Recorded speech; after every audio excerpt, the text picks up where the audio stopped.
সারা দেশে পালিত হচ্ছে শিক্ষার্থীদের নতুন কর্মসূচি ব্লক রেড। শিক্ষার্থীরা আন্দোলনের অংশ হিসেবে আজকে এই কর্মসূচি পালন করে যাচ্ছেন। এদিকে দেখা যায় বিভিন্ন বিশ্ববিদ্যালয় থেকেও শিক্ষার্থী ছাড়াও শিক্ষকরাও এই কর্মসূচি পালন করে যাচ্ছেন। কর্মসূচিতে যোগ হয়েছে নতুন এই ব্লক রেড, যা সকল সাধারণ শিক্ষার্থীরা সহ অনেকেই একযোগে পালন করে যাচ্ছেন। এতে দেখা যায় অনেকেই তাদের ফেসবুক প্রোফাইল চেঞ্জ করে লাল করে ফেলছেন, আবার অনেকে মুখে চোখে লাল কাপড় বেঁধে প্রতিবাদ জানাচ্ছেন, আবার অনেককেই দেখা যায় গানে গানে প্রতিবাদ করতে।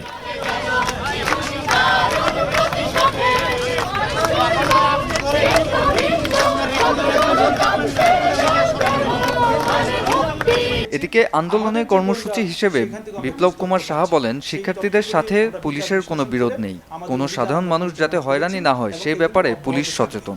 ব্লক রেডে কোনো অনিয়ম হলে ব্যবস্থা নেওয়া হবে। সাধারণ কোনো ছাত্র ছাত্রীদের সঙ্গে বাংলাদেশ পুলিশ তথা ঢাকা মেট্রোপলিটন পুলিশের কোনো ধরনের কোনো বিরোধ নেই। সাধারণ ছাত্রছাত্রী তারা কিন্তু আমাদের সন্তান সমতুল্য। তো সাধারণ ছাত্রছাত্রীরা, আমরা ঢাকা মেট্রোপলিটন পুলিশ সাধারণ ছাত্রছাত্রীদের ব্যাপারে অত্যন্ত সংবেদনশীল। তারা একেবারে আমাদের সন্তান সমতুল্য। কাজে ছাত্রছাত্রীদের সঙ্গে পুলিশের কোনো বিরোধ নেই। আমাদের টার্গেট হচ্ছে যারা নাশকতাকারী, যারা মেট্রো রেলে আগুন দিয়েছে, যারা সেতু ভবনে আগুন দিয়েছে, এই ধরনের যারা নাশকতা করেছে, টোল প্লাজায় আগুন দিয়েছে, বিভিন্ন জায়গায় আগুন দিয়েছে, গাড়ি পুড়িয়েছে, আমাদের শত্রু হচ্ছে সেই জামাত শিবির চক্র যারা এবং বিএনপির যারা সন্ত্রাসী।